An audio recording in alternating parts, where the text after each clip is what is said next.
Welcome to our last episode of Cults Daily. Throughout the month of April, we've been addressing the manifestos and ideologies of some of history's most infamous cult leaders. William Miller gave numerous dates for the apocalypse, but none resulted in the end of the world. But it did result in the eventual formation of the Seventh-day Adventist movement. If you missed any episodes, you can check this feed for all of our Cults Daily episodes. Listen free on Spotify or wherever you get your podcasts. Thanks for tuning in.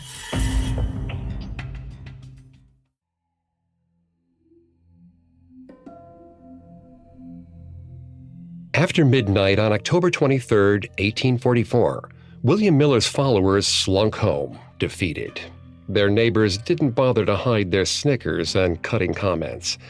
For years, the Millerites had claimed that the apocalypse would arrive on the 22nd.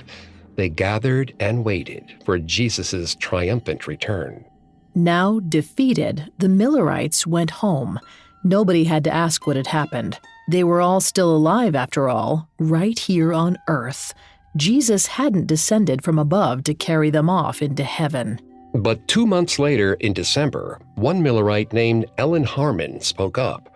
She said the prophecy had been fulfilled after all. October 22nd had been the beginning of the end, and Armageddon was already in progress.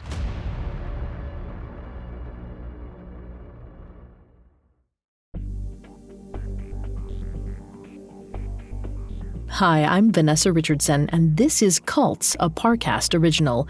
Welcome to the 30th and final episode in our Doomsday Countdown. Throughout this month, we've taken a daily look at the myriad of apocalyptic predictions to try and uncover the driving engine of what makes these revelations so appealing. I'm here with my co-host, Greg Polson. Hi, everyone. Today, we're ending this series with the story of William Miller. He calculated the alleged date of Jesus Christ's second coming. He attracted roughly 100,000 followers, all of whom fervently believed the world would end on October 22nd, 1844.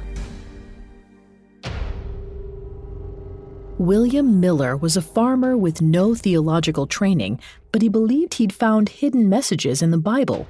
Presumably, it contained coded information about Armageddon, when Jesus would separate the sinners from the saved and institute a heavenly kingdom on earth. Miller thought he could calculate the exact date that Jesus would return. For example, the Bible's book of Daniel, chapter 8, verse 14 says, "And the angel said to me, until 2,300 days, then shall the sanctuary be cleansed." Miller theorized that the cleansing of the sanctuary referred to an apocalyptic scouring of humanity, and the phrase 2,300 days really meant 2,300 years, the time that would pass between 457 BCE, when the book of Daniel was written, and 1843, the end of the world. Through a convoluted set of calculations, Miller determined that Armageddon would happen sometime between March 21st, 1843 and March 21st, 1844. New technology helped Miller reach millions. He took out newspaper ads and had pamphlets printed. He hosted lectures where he explained his prophecies and his mathematical formulae. His rallies had thousands of attendees, many of whom accepted that the end was nigh. But March 21st, 1844 came and went, and Jesus never showed up. A few disillusioned Millerites left the faith, but at least 100,000 people stayed. Miller claimed that he'd miscalculated the date, but the end times were still imminent. He adjusted his formulas and revealed that Jesus would return on October 22nd, 1844. His remaining followers sold all their worldly possessions. On October 22nd, they gathered on hilltops and mountains. The Millerites knew this time Jesus would descend from heaven, and they wanted to be as close as possible to meet him. But once again, Armageddon failed to arrive on schedule. The two failed prophecies made Miller a laughingstock. His followers left in droves, but a loyal few remained, including 17-year-old Ellen Harmon.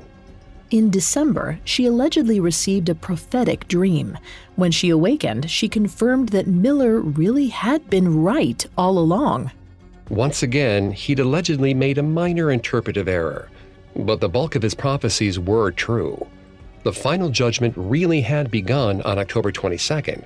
It was just that Jesus was judging humanity from heaven. Once he was finished, he'd come back to earth to usher in the apocalypse. Notably, Harmon didn't impose a time limit on Jesus' return. She just insisted that it would happen soon. With the revised prophecy, Harmon, her future husband James White, and Miller codified their revised beliefs. They formed a new Christian denomination, the Seventh-day Adventists.